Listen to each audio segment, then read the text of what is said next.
in New York City, officials say of the tens of thousands of retail thefts a year, 30% are committed by just 327 criminals. The NYPD says it's that group of criminals arrested and rearrested 6,000 times. That's a lot of arrests, but it gets even worse because a trio of thieves have raided over 300 stores in this city. Yet they and thousands of other shoplifters are still walking the streets as free men, revealing that our criminal justice system is backwards and almost seems to be designed to protect our criminals instead of locking them up. It's more than just shoplifting, it's organized retail theft. Just 10 people account for nearly 500 arrests in New York City since 2020. Now Mayor Eric Adams is sounding the alarm. He says the state's bail reform law is to blame, creating a revolving door for criminals. I just see stuff getting loaded into a shopping cart. People go about their day oblivious to these kinds of activities are going on. One person has more than 100 lifetime arrests, 88 of them occurring since 2020. Another person, arrested 23 times for burglary in the last 2 years, is out on parole. The police are pointing at the bail reform law for the uptick, but defenders of the state's reform law say it's more complicated than that. What we're seeing is them attempting to pull choice pieces of data for the political purposes of undermining bail reform laws.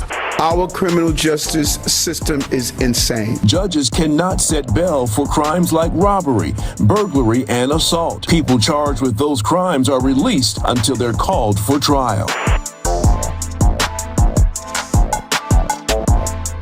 Again and again, this trio of shoplifters continues evading our criminal justice system. But what everyone's missing about this is our laws, which don't punish stealing, allow petty crooks to get really good at the art of taking things that don't belong to them. And they turn into hardened criminals without any reason to change their behavior. So they aren't, which is why in 2023, there were almost 60,000 complaints of retail theft in this city. On top of that, the CEO of Rite Aid went on record saying that retail theft right here was part of their decision to close several stores last winter. But that's a huge problem because every time a store shuts down over theft, the criminals who were stealing from that store, they don't shut down. And instead, they're forced to seek out new targets. And while store closures might inconvenience and depress New Yorkers, to criminals, a store closure just means a change of scenery is in order because this is their way of life. And that's why if you go to any drugstore in town or any Target, you'll see wall-to-wall plexiglass and now recently added security guards, which unfortunately don't seem to be working as determined criminals will find ways around all of those measures. And the worst part is, even if the police do show up, the best they can do is waste that criminal's time arresting them and then releasing them because stealing anything under $1,000 in value isn't a jailable or bailable offense. Now, proponents of our criminal justice reforms love saying that our revolving door justice system is a good thing because it's led to New York City seeing lower rates of wrongful convictions, which is what happens when people get jailed for crimes they never committed. But that brings us to the real reason why we've got 3 people committing hundreds of robberies and counting. Yes, our justice system has lower rates of wrongful convictions, but that's only possible because we aren't convicting anyone of anything in this state, and when we do, we set them free. Which means the only defense our stores have against thieves are passive anti-theft devices like bike locks that chain things to Macy's, or security tags and security glass. But as you're about to see, those things matter not to a professional thief, especially in a place that won't put them behind bars.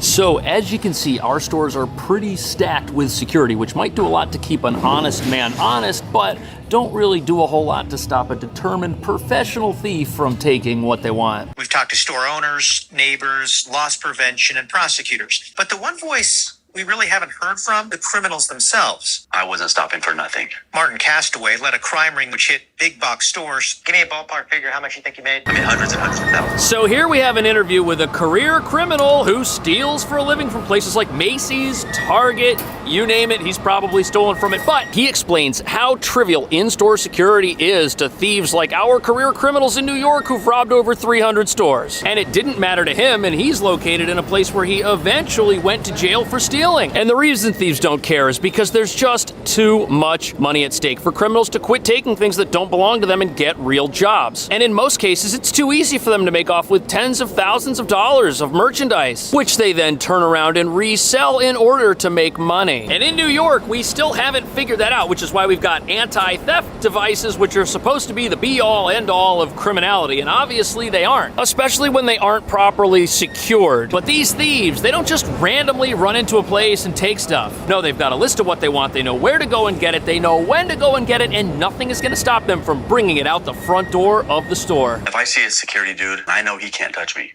What factors did you consider when determining what to steal? The most amount I can get in the least amount of time. I mean, I would go into a store, steal $5,000, $6,000 worth of merchandise, be out in 2 minutes. So it looks like when these guys decide what stores to go after, they're looking for a place that poses the least amount of resistance to them. That matters more than the value of the things that they're stealing. And this makes a lot of sense because if you go to Macy's, they've got these really expensive jackets, but they're all physically chained to the store. Those are gonna be harder to take than something from a place that doesn't lock anything up, even if the items that aren't locked up cost less. But these criminals, they're essentially looking for what the easiest grab they can find is. And when they enter a store and stuff doesn't look like it's secure and that stuff sells for a lot of money on the internet, you can bet they're gonna have their eyes on it and come for it at some point. And the situation gets even worse when you look at how some stores actually have policies that prevent their employees, or rather discourage them from interacting with criminals in any way. Now, nothing sold in this Target is worth the personal safety of one of the store employees. No way. But when some businesses don't even bother involving law enforcement when they get robbed, that makes things just so much worse because criminals feel like there's even less consequences, which just emboldens them and gives them more opportunities in their mind to continue doing what's wrong. And with a little practice, the anti-theft measures in places like Target start to matter even less. Castaway and crew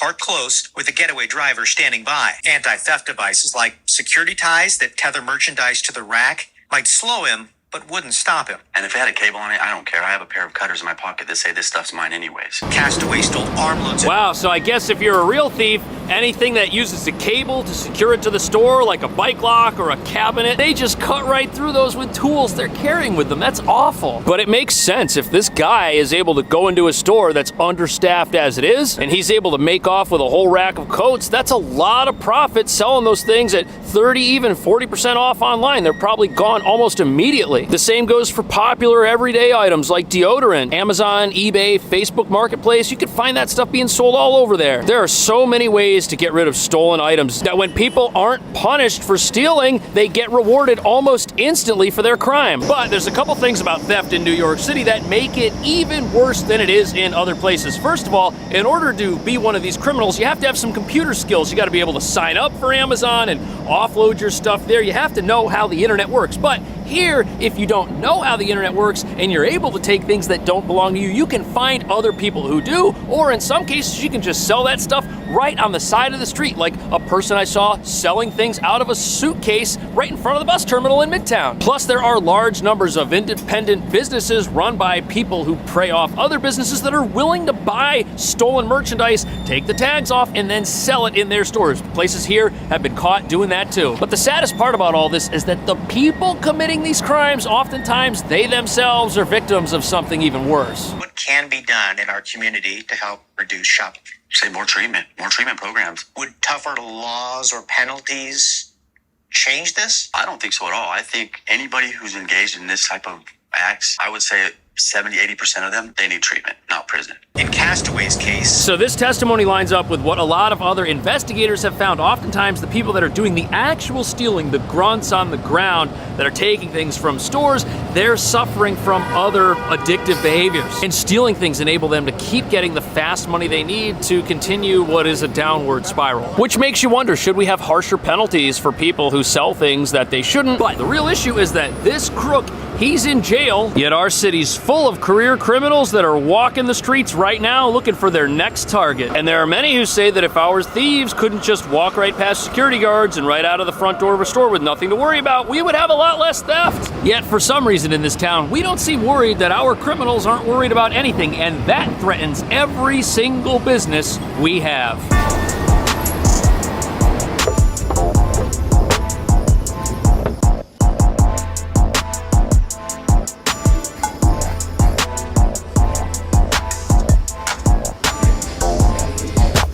So theft here is so bad that retailers have figured out that if it can be stolen, it probably will be. But the dumbest thing about this rise in retail theft is it happened almost immediately after the state passed controversial criminal justice reforms. Yet ever since then, activists have been telling us that those laws are not the reason display blenders at Best Buy are now locked up. In the wake of the state's new bail reform law, new statistics point to a rise in overall crime in New York City. But advocates of bail reform believe there is no correlation between the crime increases and the new law. What we're seeing is them attempting to pull choice pieces of data for the political purposes of undermining the... So that clip is from 4 years ago, right after New York City passed its criminal justice reforms. And today, while crime is much, much worse, we hear a lot of the same arguments about how these laws really aren't the problem and it's something else. And the normal people of this city who are surrounded by plastic and anti-theft devices and alarms on everything,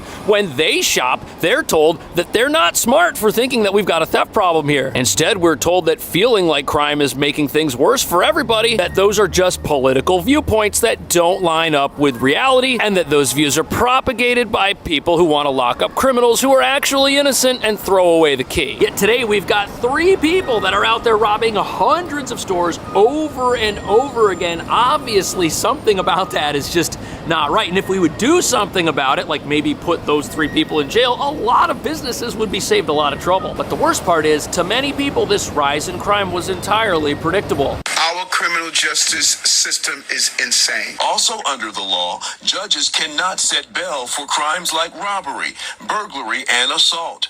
People charged with those crimes are released until they're called for trial. The mayor Robbery, burglary, assault. If someone gets arrested for those things, they're automatically released. That's insane. Here we are releasing criminals who do more than just steal. It's ruining society. They do it over and over again, and yet we allow it to happen. Now, when these people are released, they're told that it's illegal for them not to come back to court at the appointed time and face justice, but surprise, surprise, that doesn't always happen for some reason. And when you look at our trio of criminals, you notice a pattern. They get arrested, they get released, they get arrested, they get released, and at no point are any of these 3 people learning the lesson they need to learn, which is, hey, you shouldn't do this, it's a bad idea. One person has more than 100 lifetime arrests, 88 of them occurring since 2020.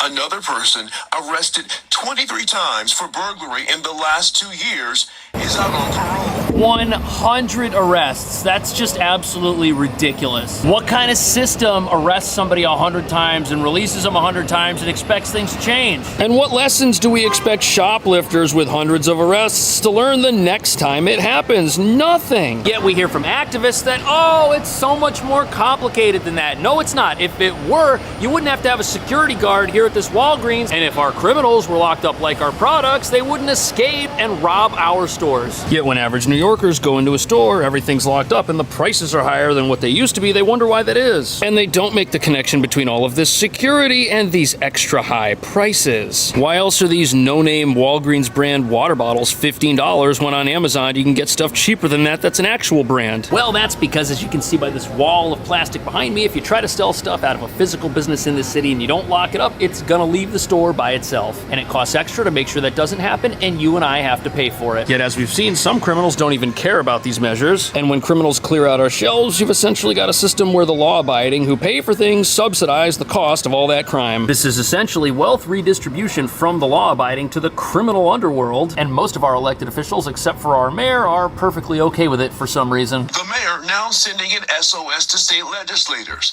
to toughen the state's bail laws and give judges more power to keep repeat offenders or recidivists in jail longer. This is about a small number of people that are taking advantage of the existing laws. So that was 2 years ago, and here we are today, and nothing's changed. These toys, well, not this one, but the others, they're locked up. And let me ask you, why is all of this here if we don't have a crime problem? Look at that, even the chapstick is locked up. That's crazy. But I guess it's not once you realize that we live in a city where the criminal sympathizers who run this place think to themselves, you know, these crooks that are stealing armfuls of jackets, oh, they don't mean any harm. They're just doing it once to feed their family, and then they'll stop, and then they'll straighten up. It's not a big deal, just let it go. And now I get to pay $6 for something that just a couple of years ago was $2. And the biggest problem here is that most New Yorkers have no idea their lives get more expensive every single day because we allow this to happen. And they don't even realize that the cost of stuff getting stolen at a store, it doesn't just jack up the prices at that store. So you see this gift shop over here on the corner. For many years it was a Walgreens, which shut down in 2020, and this place here just opened. So for 4 years this store got no rent, but you know where the landlord got the rent?